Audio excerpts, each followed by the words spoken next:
Hello and welcome to podcast review number 9. This is Just Fly Performance Podcast episode 64 with Adarian Barr. He is a sprint coach out of California.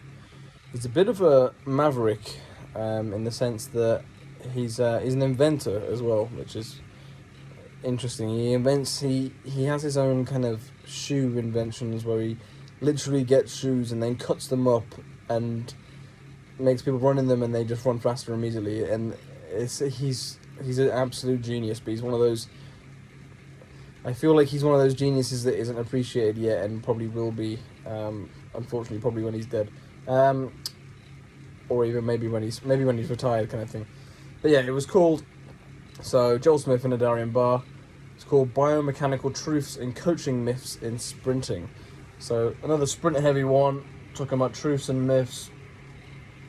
Biomechanics wise, like I said, he's a genius. But you want 95% of the body, or in sprinting this is, you want 95% of your body in front of the foot. Makes a lot of sense. I'm quite interested to know how he got that number, but again, obviously we don't want to be behind the foot. That's what is kind of, that's what you see in kind of the last step in high jump, maybe, or even the last step in like basketball style vertical jumps, where you get that kind of not necessarily braking force, but it's a transfer of horizontal to vertical force. But in sprinting, we want to go as fast as we can forward. We need to be slightly in front of the foot, which is why max velocity sprinting for some people isn't always bolt upright. Most of the time it is, but that's why they cycle the foot a little bit, and it gets you in front of the foot, so you're not being. There's no braking forces really, and I wouldn't say falling forward. I think that's the wrong term, but you're always forward, so you're always moving forward. Next point, there's not a load of points, but he was big on timing. Timing is key. He was huge on timing. Timing of muscular coordination and contractions, and especially in terms of technique, you can't just be run with high knees. It has to be, we talk about the especially reflexes in the body, but if we talk about the cross extensor reflex, one knee is high while the other snaps down, but it doesn't just fall down, we're snapping up and down, so that timing has to be spot on, especially for an event as coordinated as sprinting. If we're talking about sprinting, if we're talking about weightlifting, if we're talking about shot put, every timing has to be right so that the flow of energy doesn't get interrupted. And you see it a lot with, I guess if you've got bad 40 mechanics in the pull of let's say the snatch, maybe you kind of hit the bar away from you. Your pull can be really nice at that point, and then the energy kind of gets pushed forward rather than extending up with the bar. So timing is important, and we have to understand that, especially as athletes and coaches ourselves. Especially, I think a lot it is with all athletes, but I think getting it instilled in the junior athletes and even coaches' minds early on. But that's why rhythm drills are so good. Learning rhythm and correct timing and learning how to, again, not only contract but also relax at the right time. Triple extension in sprinting, and I would argue in weightlifting as well, is a result of the push. And triple extension is not the push. Pushing against the ground causes triple extension. Triple extension does not cause the push. So when I think, and then people see the end result and think that's what's causing the push. Now, again, in weightlifting or even vertical jumping, when you get that extension, it's caused by pushing against the ground from a flexed position and not trying to, and obviously not getting back to full flexion. So with semi-flexed hips, knees, and ankles, pushing against the ground at some point, you will have reached triple extension. I think this is very important in sprinting, especially out the blocks, when people try and look for that kind of perfect snapshot picture from the side of the full triple extension in the line from their, the head down to the toe, and not only is that full triple extension incorrect and slow, it will also, because of the cross extensor reflex, for example, and inhibiting that, it will also disrupt timing of the next step. Now, I believe the second and third step are some of the most important steps in the acceleration, not actually the first step out of the blocks. That's what really propels you forward. So getting that timing right is obviously key. Everyone has their own natural way to be fast.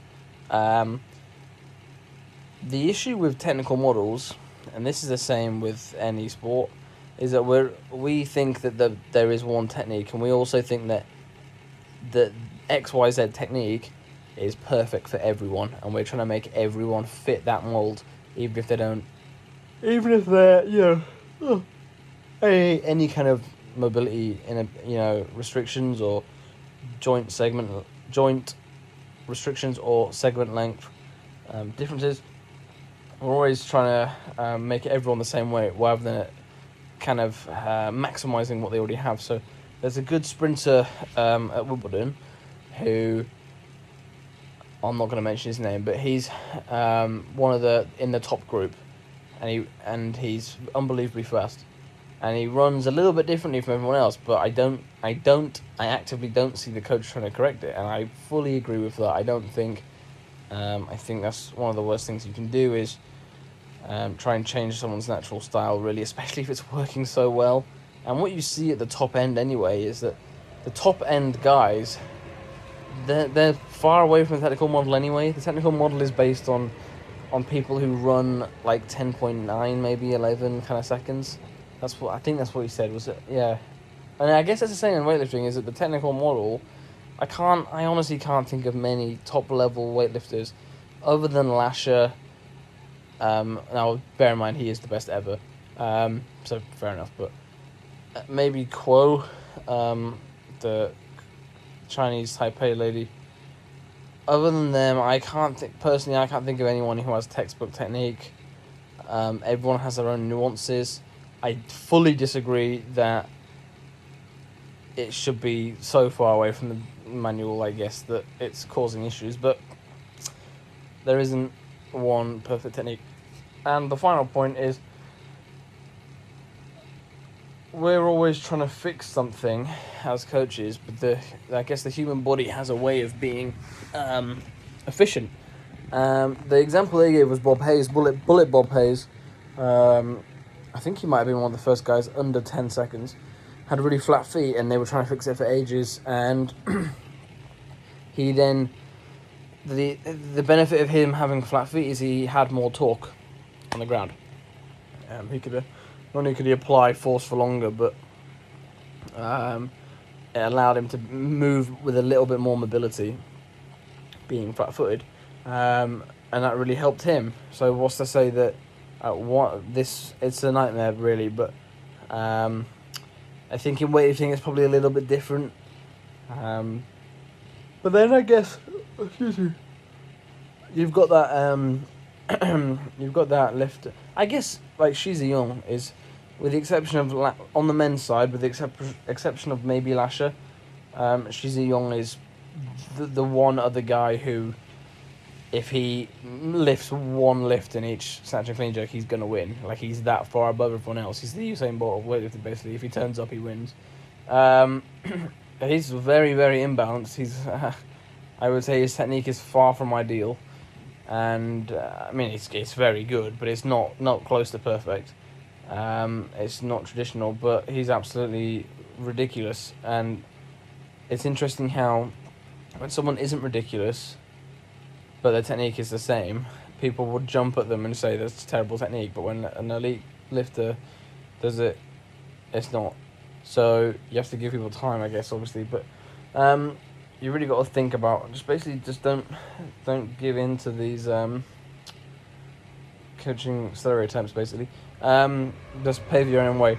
And that was it, basically. But Adarian Barr is an absolute genius. He's I think in the next couple of years you might possibly hear more about him. Yeah. That was episode 9. I've got a very busy couple of weeks because of graduation and my mum coming down. They might be coming a bit more frequent in the next couple of weeks. Probably not next week, 'cause I'm moving house. But I hope everyone's enjoying them, and see you later. Bye bye.